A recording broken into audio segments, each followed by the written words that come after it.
পৃষ্ঠা ৪৯। লড়াই চলছে, কিন্তু জীবন তো থেমে থাকে না। এইভাবে চলতে চলতে কেকা নিজেকে মানিয়ে নেবার চেষ্টা করে। মা বাবার সমর্থন সে প্রথম থেকেই পেয়ে এসেছে। দাদা বৌদিও সব সময় তার পাশে থেকেছে। তারা তাকে নানাভাবে বোঝানোর চেষ্টা করে, কিন্তু কেকার মন যেন কিছুতেই মানে না। বন্ধুরা নিয়মিত যাতায়াত করতে থাকে, তাকে ভালো রাখার চেষ্টা করে নানাভাবে। কখনো তাকে নিয়ে বেরিয়ে ঝালমুড়ি, ফুচকা বা রোল খাওয়াতে নিয়ে যায়, কিন্তু কেকার মানসিক স্বাস্থ্যের কোনো পরিবর্তন হয় না। সাথে ইনসমনিয়ার দাপটও চলতে থাকে, সঙ্গে চলে চিকিৎসা। এক কঠিন সময়ের মধ্যে দিয়ে কেকা চলতে থাকে। পৃষ্ঠা ৫০। মা বাবা বলেন, চল মুনি, আমরা বেরিয়ে আসি। বিবাহ বিচ্ছেদের পর প্রথম পুরী যাওয়া হলো। পুরীতে গিয়ে মুনির তখন খুব আনন্দ হয়। প্রথমবার সমুদ্র দেখার এক আলাদা অনুভূতি। সেই প্রথম মুনির পুরী যাওয়া, আর জগন্নাথ দেবের মন্দিরে যাওয়ার পর তো কথাই নেই। তাদের পাণ্ডার মাধ্যমে জগন্নাথ দেবের মন্দির থেকে নানান রকম ভোগ এনে খাওয়া, পুরী সমুদ্রর বিচে দীর্ঘক্ষণ বসে থাকা, ঝিনুক কুড়োনো, মুনির জীবনে এক অনন্য অভিজ্ঞতার সঞ্চয় হয়ে রইল। মা বাবার সাথে এই পুরী যাত্রা করে মুনির ভীষণ আনন্দ হয়। পুজোর সময় মুনি বাবা, মা, দাদা, বৌদি এবং ভাইপোর সাথে ঠাকুর দেখতে যায়। বিভিন্ন প্রতিমা দর্শন করে, খায় দায়, নতুন জামা কিনে আনন্দ করে থাকার চেষ্টা করে। মুনির মা মুনির একদম বন্ধুর মতো। মুনিকে বলেন, চল নতুন জামা কাপড় কিনে আনি। কি জামা পরবি বল? মুনিদের লোটাস হাউসের তলাতেই রয়েছে সারি সারি দোকান। সেখানে সুন্দর আধুনিক পোশাকের সম্ভার। মা নিত্য নতুন জামা কাপড় কিনে দেন মুনিকে, যাতে তার মন ভালো থাকে। মুনিও আনন্দে থাকার আপ্রাণ চেষ্টা করে। ইনসমনিয়া আস্তে আস্তে সেরে যাচ্ছে, কিন্তু মুনি যখন বাজারে যায় মায়ের সাথে, তখন প্রায়ই এদিক ওদিক হাঁ করে তাকিয়ে থাকে। মা জিজ্ঞেস করেন, কিরে, কি দেখছিস? মুনি কোনো উত্তর দেয় না।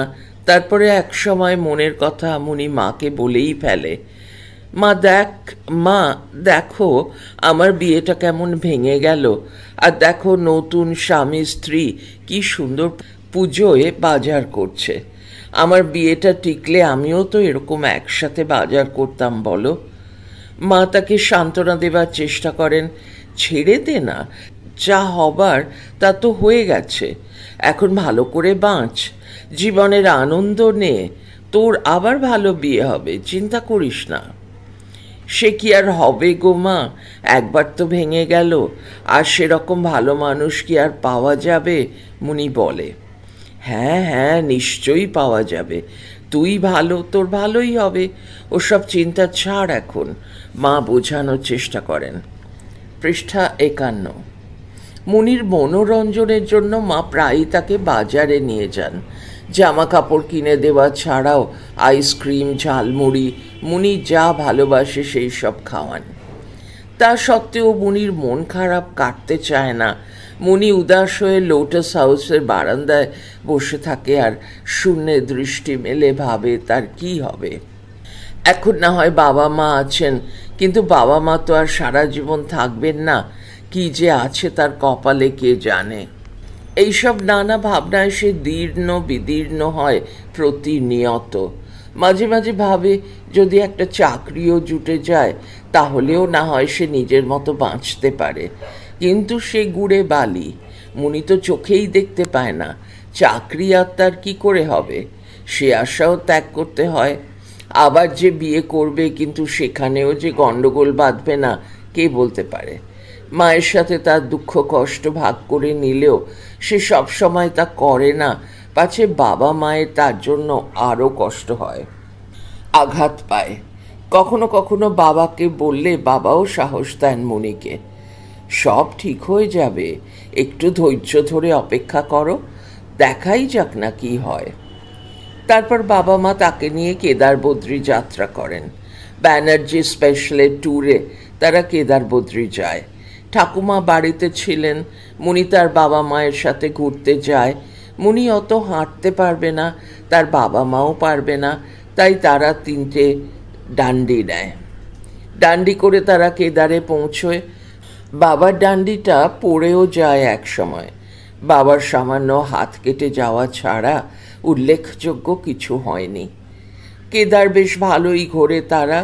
বদ্রিতে মুনি আর বাবা হেঁটে হেঁটে ঘোরে। মা কাণ্ডির সাহায্য নেন। চড়াই উতরাই রাস্তায় মায়ের 1 কিলোমিটার রাস্তা হাঁটাও অসুবিধে হয়ে পড়ে। কেদার বদ্রী ভ্রমণ তাদের খুব ভালো হয়, ভীষণ আনন্দ করে ফেরে তারা। বাবা মা সদা সচেষ্ট যাতে মুনির মন ভালো থাকে। সুযোগ সুবিধে মতো নামি দামি রেস্তোরাঁয় খাওয়ানো, নাটক থিয়েটার দেখতে যাওয়া, কোনো কিছুরই ত্রুটি রাখেননি তারা। কিন্তু সর্বোপরি মুনি তো একটা প্রাপ্তবয়স্ক মেয়ে, তার কেবলই মনে হয় সবাই বরের সাথে এই বয়সে কেমন ঘুরে ফেরে আনন্দ করে, আর তার সব আনন্দ বাবা মায়ের সাথে।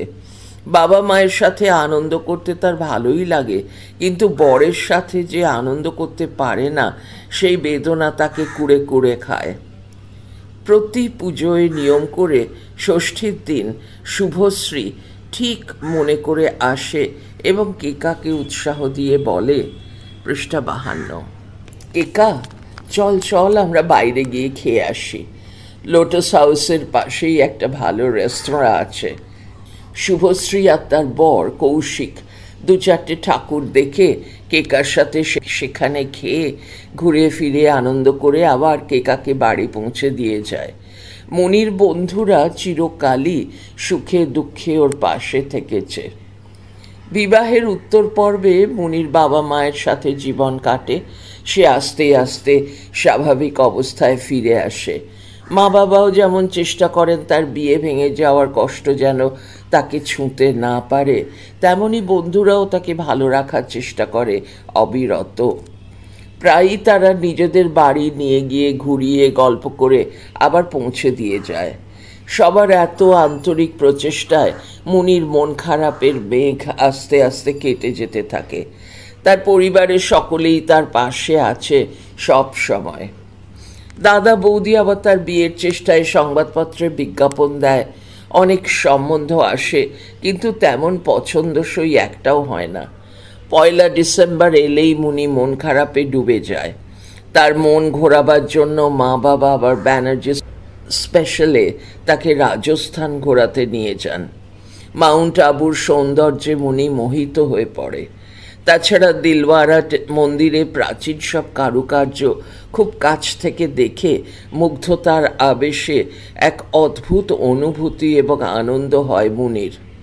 মা বাবাও তাকে সমানে বিবরণ দেন এমন অপূর্ব শিল্পকলার। নিজে হাত দিয়েও অনুভব করতে পারে মুনি সেই অসামান্য শিল্পশৈলী। বিমোহিত হয়ে পড়ে সে। প্রজাপিতা ব্রহ্মকুমারী আশ্রমে গিয়েও মুনিদের খুব ভালো লাগে। অপার শান্তির পরিবেশ এত মনে প্রশান্তি লাভ করে যে কলকাতায় ফিরেও সেখানে যেতে শুরু করে। কলকাতায় তাদের লোটাস হাউসের কাছেই ছিল প্রজাপিতা ব্রহ্মকুমারী আশ্রম। ফিরে এসে মুনির মা মুনিকে রোজ সেখানে নিয়ে যান। রোজ 1 ঘন্টা কি আধ ঘন্টা দুজনে ধ্যান করে। প্রতি বিকেলেই প্রশান্তিতে সেখানে সময় কাটিয়ে ফিরে আসে। বিয়ে ভেঙে ফিরে আসার পর থেকে মুনির মা বাবা আর একসঙ্গে শুতেন না। বাবা একটা ঘরে শুয়ে পড়েন, আর মুনির মা অন্য ঘরে একটা বিছানায় একসাথে শোয়ে। শুয়ে শুয়ে মুনি মায়ের সাথে অনেক গল্প করে। একদিন আবার 3 জনে একসাথে শুয়েও অনেক রাত অবধি গল্প করে। ধীরে ধীরে মুনি এই জীবনের সাথে অভ্যস্ত হয়ে ওঠে। তবে থেকে থেকেই মুনির মনে হয় যদি একটা চাকরি পেত তাহলে আর কোনো চিন্তা থাকতো না। পৃষ্ঠা 53। 2004 সালে দাদা বৌদি চাকরি সূত্রে মুম্বাই পাড়ি দেয়। 2006 সালে তাকে দাদা বৌদি আমন্ত্রণ জানায়। একবার মুম্বাই ঘুরতে চলে আয় মুনি, একাই চলে আয়। সারনাজ মুম্বাইতে চাকরি করে, কলকাতাতেও মাঝে মধ্যে কাজের জন্য আসে, তাই মুনি সারনাজকেই বলে। দাদা অনেকবার মুম্বাই যেতে বলছে, তুই আমাকে একবার নিয়ে যাবি? সারনাজ তৎক্ষণাৎ রাজি। ইন্ডিয়ান এয়ারলাইন্সের টিকিট কেটে বলে, চল কেকা, তোর দাদার ওখান থেকে ঘুরে আসি। মুম্বাই যাওয়া যখন নিশ্চিত হলো, কেকা একদিন গার্গীকে ফোন করে। এই গার্গী, তোর বাড়ি মুম্বাই না? হ্যাঁ হ্যাঁ, আমার বাড়ি মুম্বাই, আন্ধেরিতে। কেন রে কেকা? আসলে আমি দাদার বাড়ি মুম্বাইতে যাচ্ছি, তাহলে তোর সঙ্গে দেখা করব। গার্গী শুনে ভীষণ খুশি হলো। মাঝে অনেক দিন গার্গীর সাথে একদম যোগাযোগ ছিল না কেকার, কিন্তু একেই বলে বন্ধুত্ব। মুহূর্তে যোগাযোগ স্থাপন করতে একটুও অসুবিধে হয় না। উচ্ছ্বাসে ফেটে পড়ে গার্গী জানায়, এখানেও আসবি কেকা, আমার কাছে থাকবি, খুব মজা করব দুজনে, খুব আনন্দ হবে। একা আসবি? না, সারনাজের সাথে যাব। সারনাজ আর কেকা নির্দিষ্ট দিনে মুম্বাই চলে যায়। দাদা এয়ারপোর্ট থেকে কেকাকে নিয়ে নেয়। কেকা দাদা বৌদির কাছে কিছুদিন থাকে। এরপর গার্গী বলে, কেকা তুই এবার আমার আর সারনাজের বাড়ি আয়। মুনি গার্গীর বাড়িতে প্রথমে যায়। গার্গীর সাথে হাসি মজায় বেশ দিন কাটে। কিন্তু গার্গী আক্ষেপ করে, কেকা তুই এত ভালো ছিলি পড়াশোনায়, কেন তুই একটা চাকরি বাকরি করিস না? চাকরি বাকরি কি বলছিস? আমার বিয়েটা ভেঙে গেছে, তুই হয়তো জানিস না। আমার তারপর থেকে বাঁচতেই ইচ্ছে করে না রে, কিছু ভালো লাগে না। পৃষ্ঠা 54। মা বাবাকে বলতে পারি না, তারা আমার জন্য এত করে, কিন্তু বিশ্বাস কর আমার আর এই জীবন ভালো লাগে না। এই জীবনটা শেষ হয়ে গেলেই মনে হয় ভালো। মুনির এইসব কথা শুনে গার্গী বলে, এ আবার কিসব অলক্ষণে কথা? তুই কেন এরকম করছিস কেকা? তুই একটা চাকরি বাকরি দেখ, তারপর সময় সুযোগ মতো যখন বিয়ে হবে তখন হবে। চাকরি কোথায় পাবো বল? এই তো চোখের অবস্থা। তুই একটা হ্যান্ডিক্যাপ সার্টিফিকেট বার কর, তাহলে তোর ক্ষমতা অনুযায়ী তোকে চাকরি দেবে সংস্থা থেকে। লেখাপড়া তো তুই করেছিস। এরকম আবার হয়? নিশ্চয়ই হয়, তোর থেকে খারাপ অবস্থাতেও কত লোক চাকরি করছে। গার্গী মুনিকে বলে। এবার কেকার মাথায় সেটা ভালো করে ঢোকে। গার্গী তাকে জুহু বিচ, মেরিন ড্রাইভ সব ঘুরিয়ে দেখায়। উইকেন্ডে সারনাজ তাকে নিয়ে যায়। সারনাজ তাকে লোনাভলা এবং আরও দ্রষ্টব্য স্থান ঘুরিয়ে নিয়ে আসে। তারপর প্রস্তাব দেয় এলিফ্যান্টা যাবার। কেকা একটু ভয় পায় ওই গুহায় যেতে। সারনাজ সাহস যোগায়, চল না, কিচ্ছু হবে না, আমি তো সঙ্গে থাকবো। তারা এলিফ্যান্টাও ঘুরে আসে নির্বিঘ্নে, খুব আনন্দ করে বন্ধুদের সাথে। আর এদিকে গার্গী ক্রমাগত তাকে বলতে থাকে, এভাবে হাহুতাশ করে থাকলে কিন্তু জীবন চলবে না, একটা চাকরি বাকরির চেষ্টা তোকে করতেই হবে। তোর প্রথম কাজ হচ্ছে কলকাতায় গিয়ে একটা প্রতিবন্ধী সার্টিফিকেট বের করা আর চাকরির চেষ্টা করা। বন্ধুদের বাড়ি থেকে ফিরে এসে দাদা বৌদির ওখানে গিয়ে কেকা গার্গীর প্রস্তাবের কথা জানায়। দাদাও একমত হলেন যে একটা হ্যান্ডিক্যাপ সার্টিফিকেট দরকার। বৌদিও মুনিকে চাকরির ব্যাপারে খুব উৎসাহ দেন। স্বনির্ভর হলে তার ভবিষ্যৎ সুনিশ্চিত হবে তাও বোঝান। সুযোগ সুবিধে মতো বৌদি নিজে গাড়ি চালিয়ে মুম্বাইয়ের বিভিন্ন শপিং মলে ঘুরিয়ে আনেন মুনিকে। সুখানুভূতিতে মুনির মন ভরে যায়। পরের বার অফিসের কাজ নিয়ে যখন দাদা কলকাতায় আসে, তখন আরজিকর হাসপাতালে বারংবার গিয়ে হ্যান্ডিক্যাপ সার্টিফিকেট একটা বার করে আনেন। তাতে মুনি যে 100% দৃষ্টিহীন তা উল্লিখিত থাকে। পৃষ্ঠা 55। তাতে মুনির আবার মনে একটু কষ্ট হয়। সে বলে, আমি তো একটু হলেও দেখতে পাই, আমাকে ভিজুয়ালি ইম্পেয়ার্ড 100% দিলেন কেন? আপনার ওই সামান্য দেখা কোনো কাজে লাগে না, তাই আপনাকে এটাই দিতে হবে। সার্টিফিকেট তো হলো, কিন্তু এটা দেখিয়ে চাকরি দেবে কে? দাদা বাবা মা সবাই বোঝান যে এইভাবে হবে না, কোনো চাকরির পরীক্ষায় বসতে হবে। কোন চাকরির পরীক্ষায় বসবে?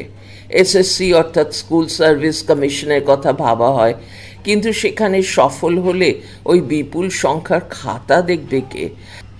আর সেই খাতা পড়ে দেবেই বা কে? অতএব সেটা ফলপ্রসূ হবে না। এই চিন্তায় মুনি আবার অনিদ্রা রোগে ভুগতে শুরু করে। বাবা ছিলেন নামকরা জ্যোতিষী, অনেক মানুষের যাতায়াত বাবার কাছে। রেলে চাকরি করেন উৎপলদা, আসতেন বাবার কাছে। উৎপলদাকে মুনি একদিন বলে, আমাদের মতো মানুষদের রেলে চাকরি হয় না উৎপলদা? হ্যাঁ, তুই ঠিক বলেছিস মুনি, রেলে চাকরি হয়, আমি খোঁজ নিয়ে বলছি। তারপর একদিন মুনি ফোন করে রেলের অফিসে। উৎপলদা তোলেন এবং যে বিভাগে রেলের ঘোষণা করা হয় সেখানে ফোন ট্রান্সফার করে দেন।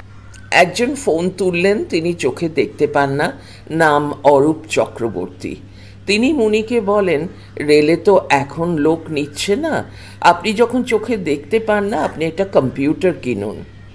কম্পিউটার কিনে আমি কি করব? লেখা তো আমি দেখতে পাবো না।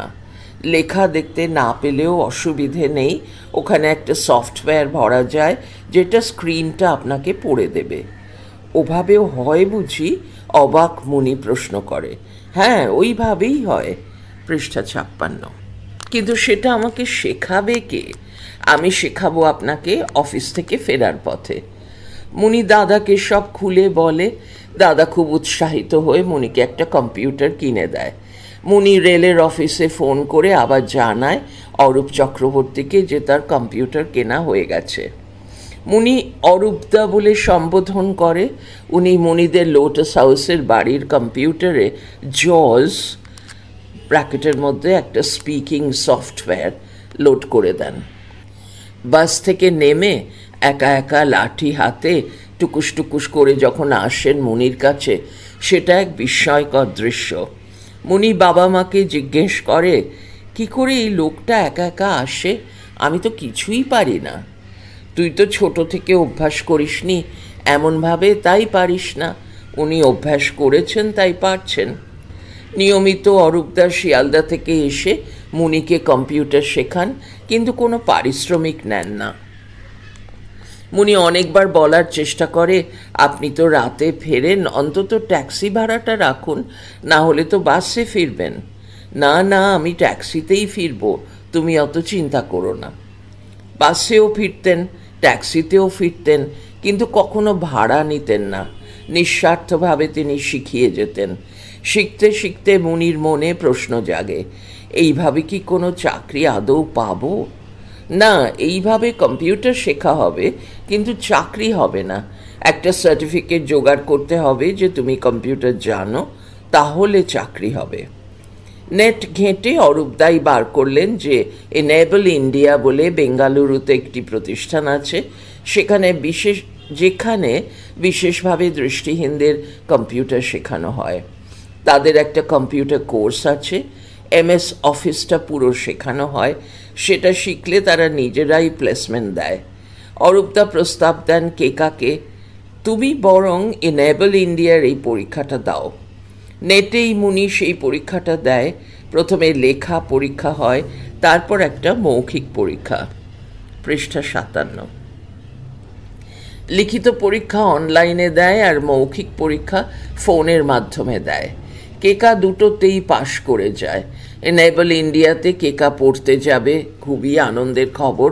গার্গী তাকে বোঝায়, দেখ ঠিক একটা রাস্তা তো বেরোলো, মিছিমিছি চিন্তা করে ইনসমনিয়াতে ভুগছিলি, আর এই যে পড়তে যাচ্ছিস, পড়লেই কিন্তু চাকরি পাওয়া যায় না, চেষ্টা করতে করতে ঠিক পাবি, ততক্ষণ অপেক্ষা করতে হবে।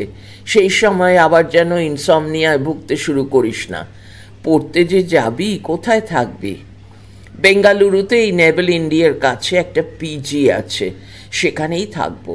সেখান থেকে আসা যাওয়া করে পড়ব, 6 মাসের কোর্স। তুই আমার কথায় উৎসাহিত হয়ে যখন যাচ্ছিস, তখন তোর 6 মাসের থাকা খাওয়ার PG খরচা আমি দেব, তুই কিন্তু না বলতে পারবি না। আর কোর্সের খরচা কত? কোর্সের কোনো খরচা নেই, থাকা খাওয়ারই যা খরচা। গার্গী কেকার 6 মাসের থাকা খাওয়ার খরচা নির্দ্বিধায় দিয়ে দেয়। প্রচণ্ড খুশি হয়ে উৎসাহ দেয় যেতে। অরূপদাও বলেন, খুব ভালো করে মন দিয়ে আনন্দ করে কাজ শেখো, দেখো ওরা হয়তো প্লেসমেন্ট দিতেও পারে যেমনটা বলছে। বাবা মায়ের মনে চিন্তার উদয় হলেও কেকার ভালোর জন্য তাকে ছাড়তে রাজি হন তারা। কেকা প্রথমবার প্লেনে করে একা যাবে। দাদা তাকে প্লেনের টিকিট কেটে দেয়। কেকার বন্ধু সারনাজ তাকে এয়ারপোর্টে ছাড়তে আসে। অবশ্য সারনাজ বন্ধুর থেকে বোন বেশি। বাবা মা অরূপদা সকলে আসে কেকাকে এয়ারপোর্টে ছাড়তে। ছোটবেলা থেকে কেকাদের বাড়িতে যিনি গাড়ি চালিয়ে এসেছেন, রবিদা, তিনিও আসেন। কেকার টিকিটে হুইল চেয়ারের সুবিধার কথা লেখা ছিল। কেকা হুইল চেয়ারে বসে। সারনাজের মুখে আনন্দ এবং দুঃখের একটা মিশ্র অনুভূতি কাটাকুটি খেলে যায়। বাবা মাও কিঞ্চিত চিন্তায়, কিন্তু কেকা হাসি মুখে সকলকে হাত নেড়ে বিদায় জানিয়ে প্লেনে ওঠে। পৃষ্ঠা 58। পড়া চলছে পরের ফাইলে বেঙ্গালুরু যাত্রা।